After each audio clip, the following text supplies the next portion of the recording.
जितना तुम बचकर निकलोगे उतना हम टकराएंगे तुमसे, और बगावत किसको करनी है, ये हक की लड़ाई है। साथियों नमस्कार। साथियों, एक महा घोटाला जो मध्य प्रदेश में हुआ है, शिवराज सरकार ने व्यापम का नाम तो बदल दिया लेकिन नहीं बदल पाए तो अपना घोटालों का इतिहास, और लाखों बच्चों के भविष्य के साथ उनके दलालों ने, षड्यंत्रकारियों ने खेल दिया, और जो बच्चे दिन दिन रात रात भर अपनी आंखें फोड़कर पढ़ रहे थे, उनके भविष्य को, उनके माता पिता के सुनहरे भविष्य को भी छीन लिया।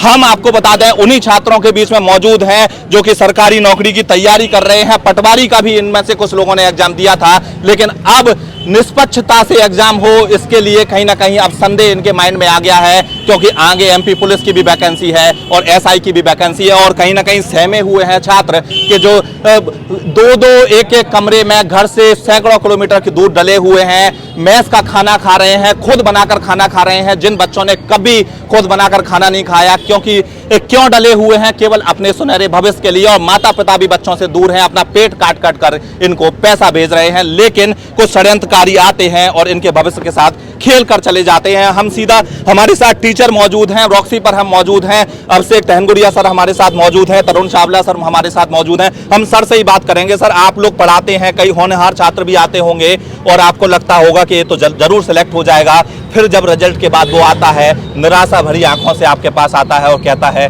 सर कुछ नहीं हुआ, इतने कम हो गए, और सिलेक्शन उन लोगों का हो गया जिनको सिग्नेचर करना तक नहीं आ रहा इंग्लिश में, और 25 में से 25 आ रहे हैं। नहीं, बिल्कुल प्रवीण जी, ये बिल्कुल महा घोटाला है। यहाँ पर जितने बच्चे, मैं तो इतने वर्षों से पढ़ा रहा हूँ, काफ़ी सारे सिलेक्शंस दिए हैं।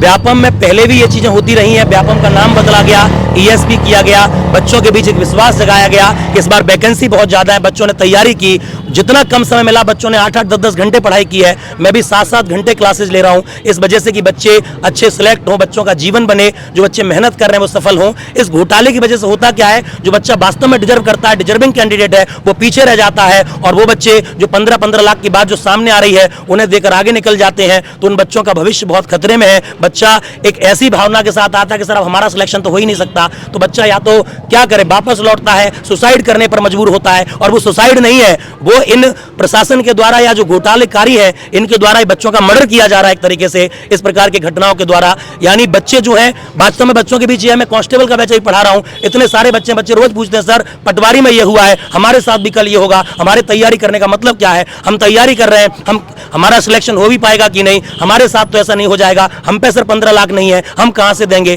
तो ये सारी बातें बच्चों के बीच है। मैं यही चाहता हूं कि जो भी ये हुआ है, 10 में से 60 टॉपर एक ही कॉलेज से निकल रहे हैं, उनके सीरियल नंबर सेम है, उनके इतने नंबर आ रहे हैं, 2 महीने की तैयारी में 8 सब्जेक्ट पढ़कर इतने नंबर लाना संभव है ही नहीं। एक टीचर के नाते बता दूं, इनमें कुछ ना कुछ गड़बड़ है। इसकी हम ये चाहते हैं निष्पक्षता से जांच हो, एग्जाम अगर कैंसिल होना चाहिए तो कैंसिल हो, और हम बच्चों के साथ हैं। हम भी ये चाहते हैं कि बच्चों में जो वास्तव में डिजर्विंग कैंडिडेट था, जो टॉपर बनता, वो पटवारी के वैकेंसी लेकर रह गया, जो पटवारी बनता वो पॉइंट से वेटिंग में आ गया, जो वास्तव में कट ऑफ था वो ऊपर चला गया, ऐसे बच्चों के कारण। हम नहीं कह रहे, हम तो कह रहे हैं 10 सीटें भी भरी गई हैं, तो क्यों भरी गई हैं? हर बच्चा बराबर समानता का अधिकार रखता है, निष्पक्षता से ये होना चाहिए, निष्पक्षता के द्वारा ये वैकेंसी सिलेक्शन होने चाहिए, तभी हम आगे सिलेक्ट। एमपी पुलिस की वैकेंसी की डेट बढ़ाइए, कुछ भी करिए, एजेंसी बदलिए, लेकिन कॉलेज वालों का जो है, जो भी कार्रवाई होगी वो करिए। प्रशासन, चुनाव आ रहा है, वरना ये बच्चे प्रशासन को या इन षड्यंत्रकारियों को छोड़ेंगे नहीं। साथियों, आपको बता दें कि कॉलेज भिंड से विधायक संजू कुशवाहा का है,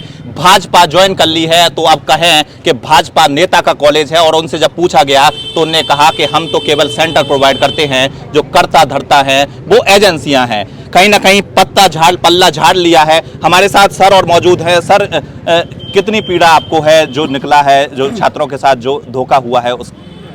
सच बताएं प्रवीण जी, जहाँ तक बच्चों की बात है तो बच्चा तो हताश है ही, उनको पढ़ाने वाले जो शिक्षक हैं, जो दिन रात इतनी मेहनत कर रहे हैं, उनको पढ़ा रहे हैं, ठीक है, तो वो शिक्षक भी हताश हो रहे हैं कि भाई इतनी मेहनत करने के बाद बच्चा दिन रात यहाँ पर मेहनत कर रहा है, पढ़ रहा है, उसके बाद जो मार्क्स स्कोरिंग बच्चा होता है वो बेचारा पीछे पिछड़ जाता है, और जिसको अंगूठा छाप, जिसको सिग्नेचर करना नहीं आता, उसके 172 नंबर आ रहे हैं और रैंक में आ रहे हैं, ठीक है। ये बड़ा ही निंदनीय है, और ये हमारी सरकार को इसमें कार्रवाई करना जरूरी है। आप भी तैयारी कर रहे हैं, किस तरह से देख रहे हैं, क्या कहना चाहेंगे? जो मामा हैं आपके, जो शिवराज सिंह चौहान कहते हैं भांजे भांजियों का मामा हूं, और उनके ही नुमाइंदे इस तरह से घोटाला कर रहे हैं। हम तो यही कहना चाहेंगे कि इसकी अच्छी तरीके से जांच की जाए, और जो भी जो है ऐसे एमपी पुलिस की वैकेंसी आ रही है तो उसमें भी घोटाला होने वाला है। तो हमें पहले बता, अगर पटवारी में हो रहा है तो एमपी पुलिस में भी होने वाला है, और जो फॉरेस्ट गार्ड निकली उसमें भी घोटाला हुआ होगा। तो ऐसी मामा से मैं यही कहना चाहेंगे इसकी अच्छी तरीके से जांच की जाए। हालांकि आपको बता दें कि कई लोगों का ये भी कहना है कि जेल परीक्षा जो हुई थी उसमें भी घोटाला हुआ था, और ज्यादा से ज्यादा सिलेक्शन ग्वालियर से ही हुए थे। हमारे साथ जो शिवराज सिंह चौहान की भांजियां हैं, जो कहीं ना कहीं छात्रा है, वो मौजूद हैं। मैम, बेटी पढ़ाओ बेटी बचाओ बड़े बड़े नारे सरकार के द्वारा दिए जा रहे हैं।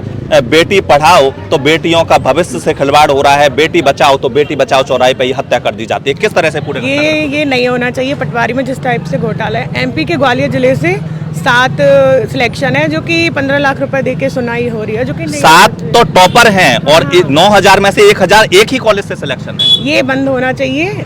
जिसका सिलेक्शन होना चाहिए वो न्याय की तरह से होना चाहिए, यही कहना चाहिए। साथियों, आपको बता दें बहुत सारे एक और छात्र हमारे साथ मौजूद है। कहाँ से आते हो आप? हम यहाँ गोड़ागुड़ी के नाके से। गोड़ागुड़ी के नाके से आते हो, किस उद्देश्य से आ रहे हो? सर, पढ़ने के लिए आ रहे हैं, लेकिन ऐसा नहीं होना चाहिए जो इस तरह से हो रहा है। और छात्र मौजूद हैं। कोई ऐसा है जो कोई बहुत दूर से ग्वालियर आया हो पढ़ने के लिए? कहाँ से आए हो आप? शिवपुरी जिले से। शिवपुरी जिले से। आप सर, शिवपुरी जिले नरवर से। नरवर से। श्योपुर से। श्योपुर से आए हो आप? जी। जी सर, नरवर। किस लिए आए हो यहाँ पर? सिलेक्शन के लिए। साथियों, आपको बता दें कि 200 किलोमीटर दूर से जो छात्र हैं वो ग्वालियर में डले हुए हैं, किराए के कमरों में डले हुए हैं, और उद्देश्य यही है कि सिलेक्शन लेकर अपने परिवार का भविष्य उज्जवल बनाएं। लेकिन कैसे बनाएं जब तक ये भ्रष्टाचारी, षड्यंत्रकारी और बच्चों के भविष्य से खेलने वाले लोग सिस्टम में रहेंगे? कैसे छात्र सरकारी नौकरी ले पाएंगे, और कैसे शिक्षक जो हमारे पीछे मौजूद हैं वो इन छात्रों को सिलेक्शन दिलवा पाएंगे? क्योंकि 15 लाख का गेम कहीं ना कहीं सामने आया है, और बड़ी किरकिरी शिवराज सरकार की इस पर हो रही है, और कहीं ना कहीं घोटालों से बाज कहीं ना कहीं जो सिस्टम में बैठे लोग हैं वो नहीं आ पा रहे हैं। आप लगातार इस पर प्रतिक्रिया बनाए रहें, और हम भी आपको इस पटवारी स्कैम में आगे क्या होता है उसको बताते रहेंगे। और आपको एक और बड़ी जानकारी दे दें कि जहाँ तक जानकारी आ रही है, ग्वालियर शहर के जो शिक्षक हैं वो, चूंकि आज द्रौपदी मुर्मू जी आई हैं, तो कल जो जिलाधिकारी हैं उनको भी ज्ञापन देंगे और संज्ञान